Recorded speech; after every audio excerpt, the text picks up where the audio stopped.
जी अस्सलाम वालेकुम दोस्तों। जनाब बोस्निया एक आवारागर्द की नज़र से सफ़रनामा जारी है जी। और हम आज इसकी इंशाल्लाह 15वीं किस्त करेंगे जी। 14वीं किस्त हमने ख़त्म की थी कि आर्मीन के साथ वो चाय वगैरह बोस्नियन काफ़ा पीने के बाद हम जब वो मुझे मार्शल टीटा की सड़क पे ओलंपिक्स वाली बिल्डिंग के सामने उस मेमोरियल पे ले गया जो उन बच्चों की याद में बनाया गया था जो जो जंग जंग में जो जंग की ये नज़र हो गए। एक अंदाज़ा है जी, एक मुख्तात अंदाज़ा है कि तकरीबन 1500 के आसपास बच्चे हैं और तकरीबन तकरीबन कोई 1000-1200 बच्चों के नाम उस जो वो जायरोस बने हुए हैं उस मोनूमेंट के राइट हैंड साइड पे। अगर आप मोनूमेंट की बैक साइड पे खड़े हैं, अगर वो आपके बैक पे है तो सामने आपके मार्शल अटीटा की बिजी सड़क है, पीछे फवारा वाला वो मोनूमेंट है और आपके राइट हैंड साइड पे वो जायरोज हैं जहाँ पे वो घूम रहे हैं, जिन पे बच्चों के नाम लिखे हुए हैं। तकरीबन 1100-1200 के करीब नाम है जी। तो यहाँ पे हमने 14वीं किस्त ख़त्म की थी जी। 15वीं किस्त शुरू करते हैं जी। इस मेमोरियल के बिल्कुल पास ही बस और ट्राम स्टेशन है। आर्मी ने यह कहकर इजाज़त तलब की कि इसे कोई ज़रूरी काम है और इसे जाना है और रात को इंशाल्लाह हॉस्टल में मुलाकात होगी।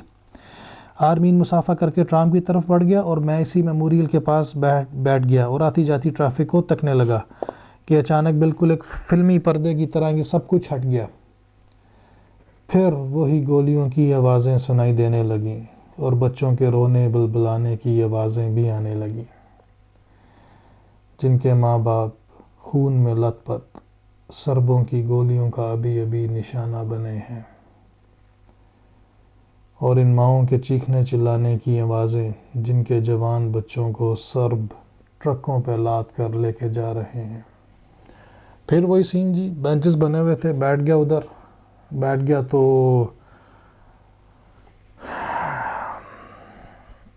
तो बस वही फिर ज़हन में दोबारा ख्याल आ गया कि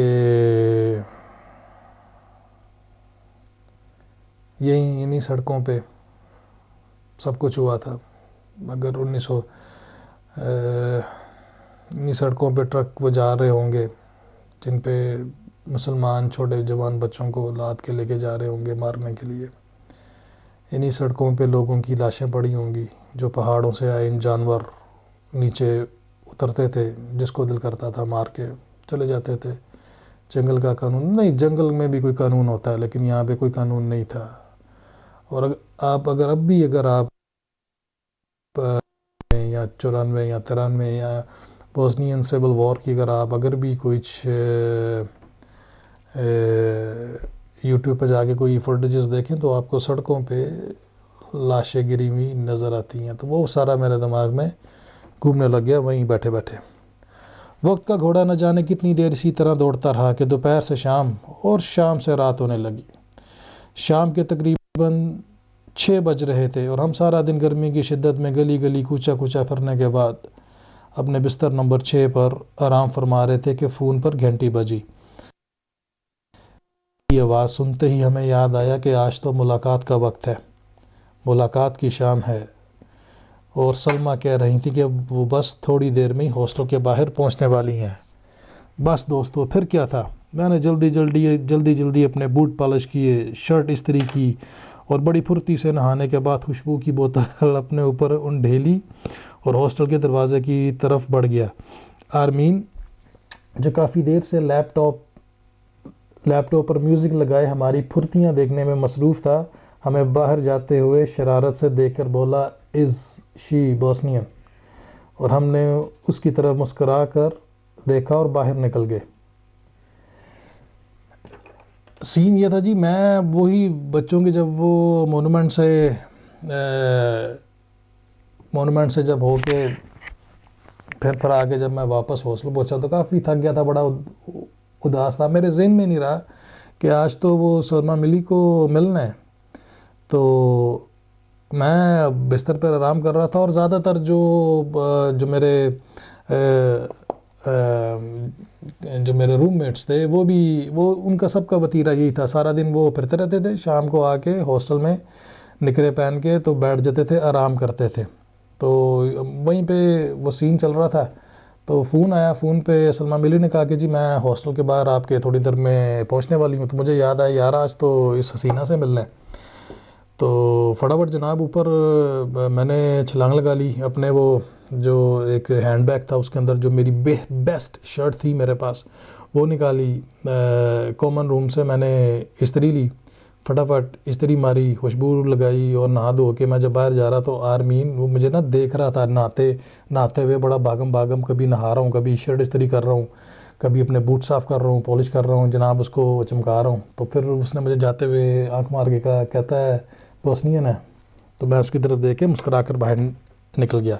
हॉस्टल के मेन दरवाजे से बाहर निकलते ही हमारी नज़र एक खूबसूरत खातून पर पड़ी जो हमारी तरफ देखकर मुस्कुराई।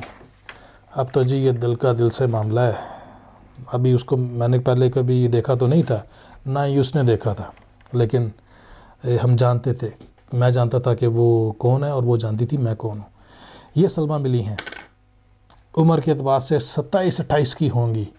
स्मार्ट होने के साथ साथ पहनाव में भी काफ़ी रख रखाव वाली लगती हैं। हमें देखकर एक दिल फरेब मुस्कुराहट के साथ हमसे हाथ मिलाया और कहा, एहसन ने आपके बारे में बहुत कुछ बताया है। सुना है आप बोस्निया पर एक ट्रैवल लॉग लिख रहे हैं। हमने इनकी आंखों में आंखें डालकर मुस्कुरा कर कहा, जी आपका मुल्क सताइश का हकदार है और मैं चाहता हूँ कि मेरे लोग आपके मुल्क को मेरी नज़रों से देखें।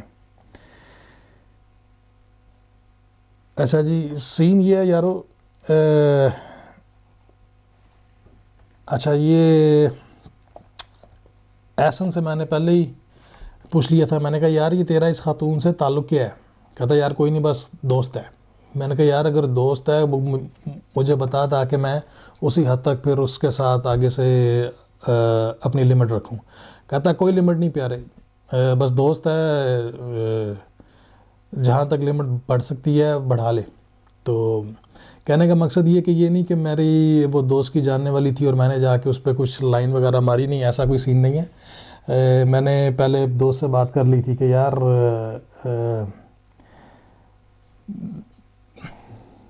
कहाँ तक जाऊँ।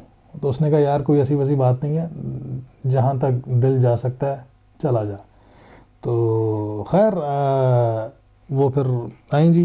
तो अच्छा जी, फिर हम रवायती गुफ्तगू करते करते, रवायती गुफ्तगू यही जी क्या हाल है, क्या करती हैं, कि मौसम कैसा है, यही ऊट पटांग, नथिंग कॉन्क्रीट।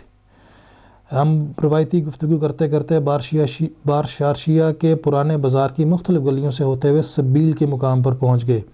ये तुर्क तर्ज का एक फव्वारा है जिसकी छत लकड़ी की बनी हुई है और बाकी तमाम का तमाम पत्थर का। इसके चारों तरफ पानी की टूटियाँ लगी हुई हैं जिनसे पानी हमा वक्त जारी रहता है और राहगीर आते जाते इस ठंडे पानी से अपनी प्यास बुझाते रहते हैं। इसके इर्द गिर्द सियाहों का हजूम सा रहता है जो पानी की बोतलें भरने के अलावा अपनी तस्वीर भी उतारते रहते हैं।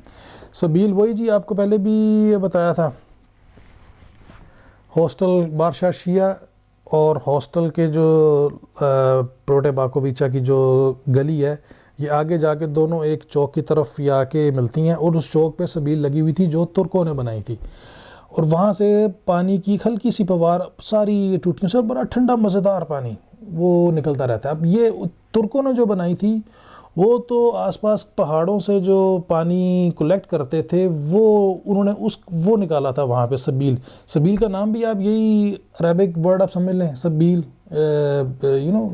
सबील अल्लाह, यानी कि अल्लाह की राह में बस उन्होंने एक सबील वो निकाली हुई थी। तो अब जो पानी आ रहा है, अब ये नहीं मुझे पता अब इसका पानी जो है ये जो जदीद वाटर सप्लाई है वहाँ से आ रहा है कि अभी तक ये वही आ रहा है, इसका मुझे नहीं पता, लेकिन पानी बड़ा मज़ेदार है जी। अच्छा जी, पानी की टूटियाँ ज़मीन से कुछ ऊंचाई पर हैं, कुछ 3-4 स्टेप बने हुए हैं। गोलाई में है ये सबील, आप 3-4 स्टेप ऊपर चढ़ के फिर आप सबील तक पहुँचते हैं, जिन तक पहुंचने के लिए इसके चारों तरफ बहुत खूबसूरत सी 5 अदद स्टेप्स, 5 सीढ़ियाँ जी। इसके एक तरफ बारशाशिया का बाज़ार है राइट हैंड साइड पे, दूसरी तरफ पहाड़ और दूसरी तरफ पहाड़ों की तरफ जाती मुख्तलिफ सड़कें हैं जो मुकामी घरों की तरफ जाती हैं। लेफ़्ट हैंड साइड पे छोटी पतली सड़कें ऊपर पहाड़ों की तरफ जाती हैं जहाँ पे बड़े ज़बरदस्त बड़े साफ़ सुथरे मोहल्ले बने हुए हैं। तो इसके राइट हैंड साइड पे बाज़ार है जी, लेफ़्ट हैंड साइड पे ऊपर पतली सी सड़क, और ऐसी सड़कें आपको ये एबटाबाद और मरी तो खैर नहीं, लेकिन एबटाबाद और ये हमारे जो नॉर्दर्न एरियाज़ हैं यहाँ पे आपको तकरीबन हर शहर, मुजफ्फराबाद वगैरह, ये आप देखेंगे कि वो बाज़ार जो है वो तकरीबन ढलवान की तरफ होते हैं और रिहाइश थोड़ी सी ऊपर ऊंचाई की तरफ होती है। तो ये कुछ सड़कें पतली पतली वो ऊपर पहाड़ों की तरफ जा रही थी और पहाड़ों में सारी आबादी है। बड़ा खूबसूरत शहर है। उसकी जो ज़मीन पे जो उसका लेवल है वहाँ पे सारा ये शहर है, और रिहाइश जो है लोगों की वो सारी पहाड़ों की तरफ है। इसके छत के ऊपर हल्के सब्ज़ रंग का एक गुंबद है जो शायद लोहे का बना है। इसके बिल्कुल सामने एक मारूफ बस और ट्रैम का स्टॉप भी है, वही लेफ़्ट हैंड साइड पे जी। राइट हैंड साइड पे ये सारा पेडेस्ट्रियन जोन है, ये सिर्फ यहाँ पे ट्रैफिक नहीं जा सकती, आपको पैदल ही जाना है। लेकिन लेफ़्ट हैंड साइड पे वही मेन जो है वो सड़क है, और ये काफ़ी ओल्ड बड़ा ज़बरदस्त छोटी छोटी टाइलों से ये जो ओल्ड टाउन है जहाँ पे ट्रैफिक नहीं जाती, ये छोटी छोटी टाइलों से बना हुआ है और लोगों का हजूम रहता है हर वक्त। जिसके मरूफ बस और ट्राम का बस स्टॉप ये, जिसके अकब में कुछ खाने पीने की दुकानें हैं, वही टर्किश की आपको बताई थी कुछ। ये काफ़ी पुरहजूम मुकाम है, मुकामी लोग इसे शहर का मरकज़ भी कहते हैं, लेकिन हम अपनी ज़ाती राय में इस बात से इत्तफ़ाक़ नहीं करते। हाँ, मगर ये मुकामी इलाके का सेंटर पॉइंट ज़रूर है। सरायवो में और भी बड़े पॉइंट्स हैं जो काफ़ी बिजी हैं, आगे चल के उस पर भी ये जैसे जैसे जैसे सफ़रनामा आगे चलेगा उस पर चल के आगे बात होगी। लेकिन वो जो ये इलाका, तमाम इलाका जिसमें आप बारशाशिया का ओल्ड टाउन लगा लें, उसका ये सेंटर पॉइंट ज़रूर है।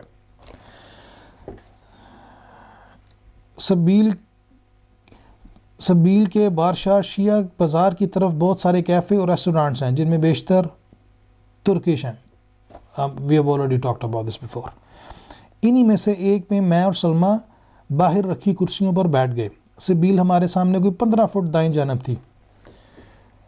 हम जिस रेस्टोरेंट में बैठे हुए थे वो उसी लाइन में 3-4 टर्किश बड़े बिजी बड़े मसरूफ़ रेस्टोरेंट्स थे, और उसके राइट हैंड साइड पे हमारे दूर सबील थी।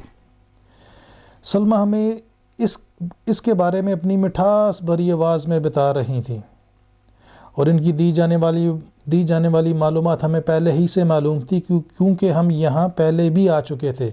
लेकिन सलमा का दिल रखने के लिए हम हमतन गोश होने की नाकाम सी कोशिश कर रहे थे कि अचानक सलमा ने यह कहकर वाकई हमें अपनी तरफ मुतवज्जह कर लिया कि इस सबील के बारे में मशहूर है, जो इसका पानी पीता है वो यहाँ दोबारा ज़रूर आता है। शायद यही वजह है कि सयाहों का हजूम सा यहाँ लगा रहता है, जो इस इलाके की गहमा गहमी को दोबारा देखने यहाँ हजूम सा लगा रहता है जो इस शहर की गहमा गहमी को दोबारा देखने के ख्वाहिशमंद है। I am not going to jinx it, right. मैं इन बातों पे बिलीव बिल्कुल भी नहीं करता, लेकिन मैं दोबारा बोस्निया गया। नाउ वन कैन आर्ग्यू कि ठीक है यार, उसकी जो बात अगर मैं थोड़ा सा कुछ समझ लें, कुछ थोड़ा कमज़ोर अकीदा इंसान हूँ, तो मैं भी शायद यही समझ लूँ कि मैं भी दोबारा इसीलिए गया हूँ क्योंकि मैंने वहाँ का पानी पिया। But that's nothing like that. लेकिन ये मशहूर है वहाँ के बारे में। और ऐसी बात कुछ इटली का ऐसी एक पॉइंट है, रोम के बारे में भी मशहूर है। रोम में एक फव्वारा है, उसके ऊपर सारे ये स्टैचूज़ बने हुए हैं, उसमें भी लोग अपने ना कॉइन्स फेंकते हैं। तो उसके बारे में भी मशहूर है कि जो यहाँ पे कॉइन्स फेंकता है वो यहाँ पे दोबारा ज़रूर आता है। तो मुझे कॉइन फेंके जी कोई 12 साल हो गए हैं, नहीं 8 साल हो गए हैं, तो अभी तक मेरा दोबारा चक्कर नहीं लगा, कॉइन भी ज़ाया गया। अच्छा जी, अभी ये बातें चल रही थी कि वेटर ऑर्डर लेने आ पहुंचा। सलमा ने मुझसे पूछा, आप क्या खाना पसंद करेंगे? हमने जल भुन कर कहा, पसंद क्या करना है जी, बस थोड़ी सी घास फूस मंगवा लें। सलमा ने एक कहका लगा कर ये पूछा, क्या मतलब? अरे जनाब फिर क्या था, दिल की सारी भड़ास निकाल दी। क्या अजीब माजरा है, कहने को तो एक इस्लामी मुल्क है लेकिन सड़कों पर शराब सरेआम बिकती है, बल्कि बिकती नहीं, सरेआम नोश भी की जाती है। जब शराब के बारे में कोई सख्त कानून नहीं है तो खाने पीने में हलाल हराम का क्या ख्याल रखा जाता होगा। जिस पर सलमा ने बड़े इत्मीनान से हमारी तरफ देख कर कहा, आपका जो जी चाहे ऑर्डर करें, इस मुल्क में आपको सब कुछ हलाल ही मिलेगा। रही बात शराब की तो ये एक लंबी कहानी है और बहस है, इसके बारे में बात करेंगे। अरे साहब, परदेश में हलाल गोश्त खाने की नवीद क्या होती है, कोई इस वक्त हमसे पूछता। हमने फ़ौरन ही बाछें खिला कर खुशी से कहा, बस कुछ भी गोश्त का पका मंगवा लें जी। लाहौर से ताल्लुक़ है जनाब, और आपको पता है लोरिये तो पाकिस्तान में एक ऐसा शहर है जी जो सुबह नाश्ते में भी गोश्त खाता है। तो मुझे ऑलरेडी कुछ दिन हो गए थे बोस्निया में ये वेजिटेबल पे गुजारा करते हुए। तो जब उसने सलमा ने कहा कि जी यहाँ पे सारा कुछ हलाल है, तो मैंने कहा जी फिर गोश्त का कुछ मंगवाएं, तरस गए हैं। अब इस बेचारी सलमा को क्या मालूम कि गोश्त के बगैर एक लाहौरिये का इतने दिन ज़िंदा रहना किसी मौजज़े से कम नहीं। सलमा ने चख कर कहा, जनाब हम आपको एक मुकामी डिश खिलाते हैं, इसको चवापी कहते हैं। लो जी, चवापी जो है, चवापी पे हम ये अपनी 15वीं किस्त ख़त्म करते हैं जी। तो इंशाल्लाह चवापी के बारे में आपको 16वीं किस्त में बताएंगे। चवापी वहाँ पे क्या है, ये बस समझ ले कि जी वहाँ की एक रवायती है, हर जगह जगह पे ये मिलती है। इसके बारे में आपको 16वीं किस्त में जी, 15वीं किस्त यहीं पे ख़त्म करते हैं। दुआओं में याद रखिएगा यारो। और अगेन सबसे मेरी ये दरख्वास्त है मेरे यारों से कि यार अपने आने वाले मुस्तकबिल, अपने आने वाली नस्ल पे इन्वेस्ट करें, उनके किरदार पे इन्वेस्ट करें, उनके अखलाक पे इन्वेस्ट करें, उनकी तरबियत पे इन्वेस्ट करें। तालीम सेकेंडरी है। तालीम, अब आपको छोटी सी मिसाल देता हूँ, बात कहीं से कहाँ निकल जाएगी। हमारे मुल्क का सबसे बड़ा जो मसला है जी, मुआशी मसला नहीं है, हमारा अखलाकी मसला है। बड़े आला दिमाग जो क्रीम हमारे मुल्क में जो समझी जाती है तालीम के मामले में, वो समझे जाते हैं जी मुकाबले का इम्तिहान पास करने वाले ऑफिसर्स। यही ऑफिसर जिनके पास बला की इंफॉर्मेशन और इल्म होता है,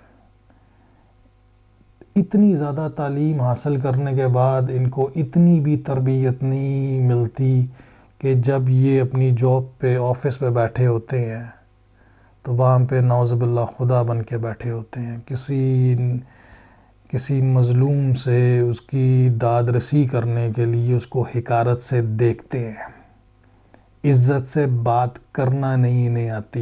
ये कोई अपनी भड़ास नहीं निकाल रहा। आप कहीं भी किसी भी आप डिपार्टमेंट में चले जाएं, किसी भी ऑफिसर से आप मुझे सीधी तरह मिल के दिखा दें। पाकिस्तान जिंदाबाद।